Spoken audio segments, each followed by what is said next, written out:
పెళ్ళంటే నమ్మకంతో ముడిపడి ఉంటుంది. నువ్వు ఎంతగా ప్రేమిస్తే ఆ అమ్మాయిని వాళ్ళ ఇంట్లో వాళ్ళందరినీ కూడా ఒప్పించి మెప్పించి పెళ్లి చేసుకుంటే నువ్వే సర్వస్వం అని చెప్పేసి నీతోనే ప్రతిరోజు లైఫ్ లీడ్ చేస్తూ నువ్వు నీ ఇంట్లో వాళ్ళందరూ డబ్బు కోసం ఎంతో టార్చర్ చేసినా కూడా ఎన్నో విధాలుగా ప్రయత్నాలు చేసినా కూడా ఆఖరికి చంపేస్తామని బెదిరించినా కూడా నా భర్త ఉన్నాడు అనే ఒక భరోసాతో అదే నమ్మకంతో నీతోనే ఆ రాత్రి గడిపింది. ఎంత నమ్మిందా అమ్మాయి. నమ్మక ద్రోహంతో ఆ అమ్మాయిని పొడిచి పొడిచి ఏ విధంగా చంపాలనిపించింది. ఒక ప్రెగ్నెంట్ లేడీ ఆ కడుపులో ఉన్న బిడ్డ ఎవరు, నా సంతానం, నా భార్య అనే ఆలోచన ఎందుకు రాలేదు?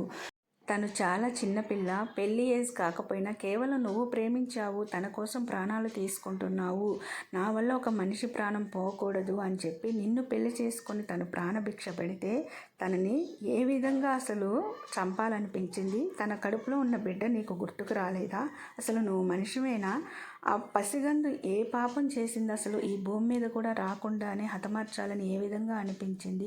సో ఇంతకీ ఎవరి గురించి నేను మాట్లాడుతున్నాను అనేది ఈ వీడియో అయితే మీరు లాస్ట్ వరకు చూస్తే మీకు అర్థమవుతుందండి. My daily routine vlog continue చేస్తూ మీతో కొన్ని విషయాలు అయితే డిస్కస్ చేస్తాను. హాయ్, హలో, నమస్తే, welcome back to my channel Soujidaksha vlogs.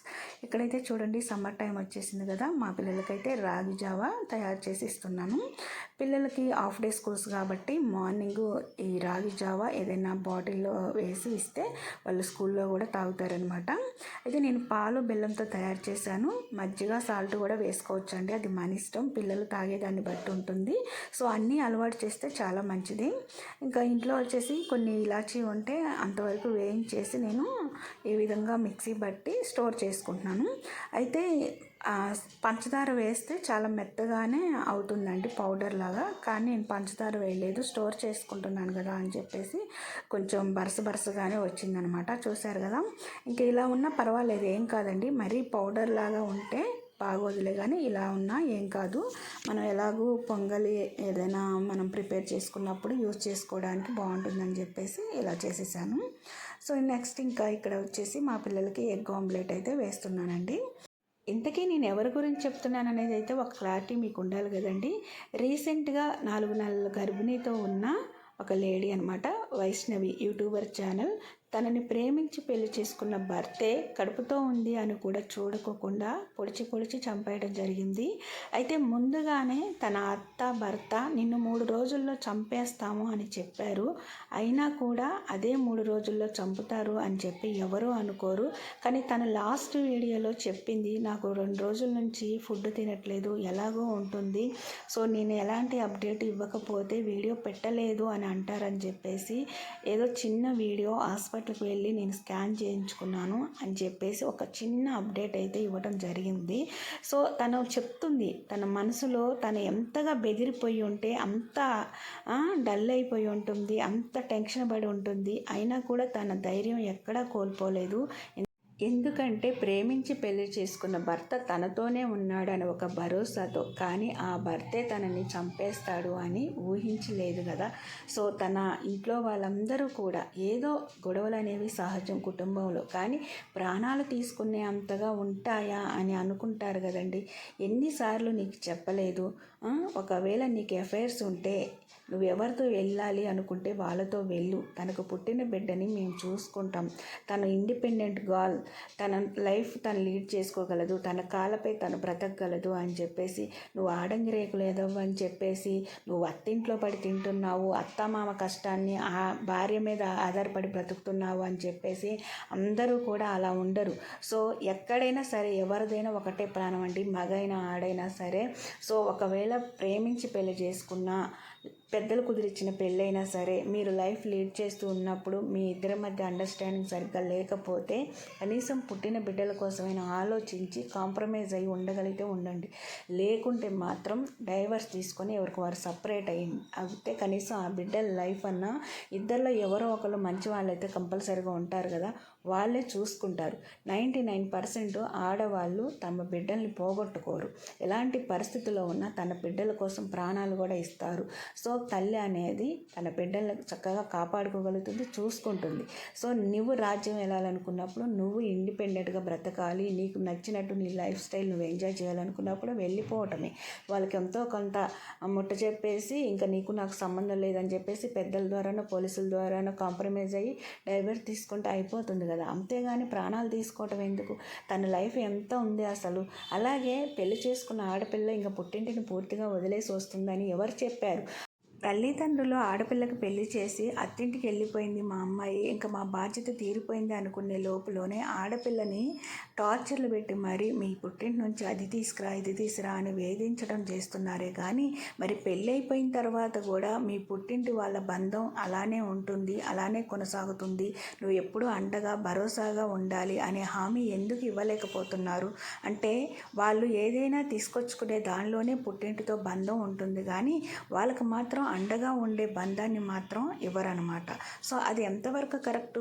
మీరు ఎలా మీ అమ్మ నాన్న చూసుకోవాలనుకుంటున్నారో ఆడపిల్ల కూడా తన ఫ్యామిలీని చూసుకోవాలనే ఆలోచన ఉంటుంది కదా. ఇది ఎందుకు తెలియట్లేదు? అయితే ఇక్కడ ఇంకొక విషయం ఏంటంటే ఎవరైనా ఒకటేనండి చెప్తున్నాను. ఇప్పుడు పక్షి అనేది ఉంటుంది, తన పిల్లలకి ఆహారం రెక్కలు రానంత వరకే తీసుకొచ్చి పెడుతుంది. రెక్కలు వచ్చిన తర్వాత నీ ఆహారాన్ని నువ్వే సమకూర్చుకోగలగాలి అని ఒక బాధ్యత అన్నమాట నేర్పుతుంది.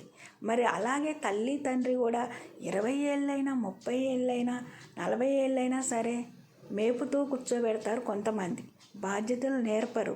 ఎలా బ్రతకాలి, నీకు పెళ్ళైతే నీకు వచ్చే భార్య పిల్లలు వీళ్ళందరినీ ఎలా పోషిస్తావు, ఫ్యామిలీ ఏర్పడుతుంది అనే నమ్మకాన్ని వాళ్ళకి కొంచెం ఏజ్ వస్తున్నప్పటి నుంచి బాధ్యతలు అనేవి తెలియజేయాలండి. మంచి చెడు సమాజంలో ఏం జరుగుతుంది, ఎలా మెలగాలి, ఎలా ప్రవర్తించాలి, ఏది తప్పు ఏది ఒప్పు ఇట్లాంటివన్నీ చెప్పగలగాలి. అలా చెప్తేనే తల్లి తండ్రి మొదటి గురువు అంటారు. తల్లే మొదటి గురువు.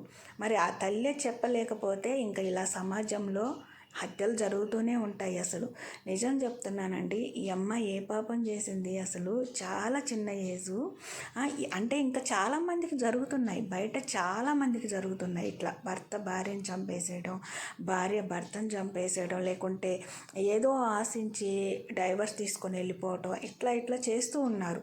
కొంతమంది అన్ని విధాలు తీసుకొచ్చి పెట్టినా కూడా ఏదో ఆశపడుతూ ఉంటారు. మరి కొంతమంది పుట్టిన నుంచి అన్ని విధాలు తీసుకొచ్చి పెట్టినా కూడా భర్త ఇంకేదో ఆశపడుతూ ఉంటాడు. ఇలా ఒకరికొకరు సంబంధం లేకుండా ఏదేదో జరుగుతూ ఉందండి.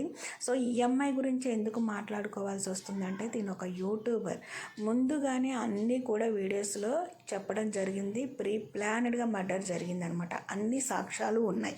సో ఎక్కడెక్కడో ఏది జరిగినా వాటికంటూ సాక్ష్యాలు ఉండవు. కోర్టులు కేసులు కొన్ని నెలలు సంవత్సరాలు జరుగుతుంది కానీ ఈ సమాజంలో ఈ చట్టాలలో మార్పులు అనేవి రావు. హత్యలు జరుగుతూనే ఉంటాయి. కనీసం ఇక్కడ ప్రీ ప్లానెడ్ మర్డర్ అని చెప్పేసి మనకి పక్కా ఆధారాలు ఉన్నప్పుడు కనీసం ఇట్లాంటి వాటిని దృష్టిలో పెట్టుకొనైనా చట్టాలలో మార్పు తీసుకురావాలి. ముఖ్యంగా ఈ వరకట్నం అనేది నిషేధించడం జరగాలి. లేకుంటే మాత్రం హత్యలు జరుగుతూనే ఉంటాయి. కట్నం ఏంటండి? కట్నం ఈ రోజుల్లో మగాడితో పాటు ఆడపిల్ల కూడా సమానంగా ఫ్యామిలీని చూసుకుంటూ తను బయటికి వెళ్ళి జాబ్ చేస్తుంది. ఇంట్లో ఉన్నా కూడా మగాడి కంటే 10 ఇంతలు కష్టపడుతుంది. కానీ మీరేం చేస్తున్నారు? వరకట్నం ఏముందని వరకట్నం ఇవ్వాలి? నువ్వెలా పుట్టావో అమ్మకి ఆ అమ్మాయి కూడా అలానే పుడుతుంది కదా. ఇంకా మగాడి కంటే ఎక్కువ బాధ్యతలు ఉంటాయి ఆడవాళ్ళకి. మరి ఇంకా కట్నం ఏంటి? కట్నం నాకు అర్థం కాగలుగుతా. మరి అలా కట్నం అయితే నీ ఇంటి వారసుల్ని కానీ ఇచ్చినందుకు ఆ అమ్మాయికి ఎంత కట్నం ఇవ్వాలి?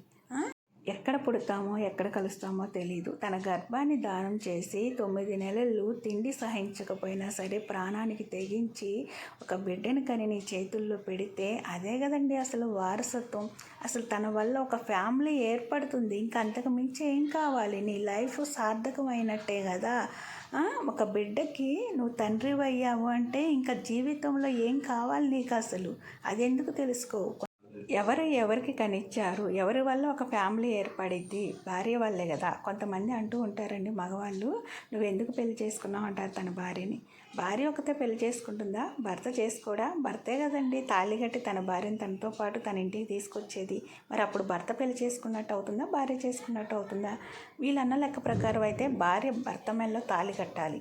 మరి అది సాధ్యమవుతుందా? ఒకవేళ కట్టించుకునేటట్టయితే కట్టించుకోండి. తన భార్య తీసుకొచ్చి పెడుతుంది. ఆడవాళ్ళలాగా చీర గాజులు వేసుకొని కూర్చోవచ్చు. వైష్ణవి హత్య కేసులో ఎంతమంది కారకులో వాళ్ళందరికీ కూడా కఠినమైన శిక్ష పడినప్పుడే వైష్ణవి ఆత్మకి శాంతి కలుగుతుంది, న్యాయం జరుగుతుంది. సమాజంలో చట్టాలలో మార్పులు రావాలండి. ఎందుకంటే మళ్ళీ మనం ఇంకొక ఆడపిల్ల పట్ల తప్పు చేస్తే మనకు కూడా ఇలాంటి శిక్ష పడుతుంది అనే ఆలోచన రావాలి.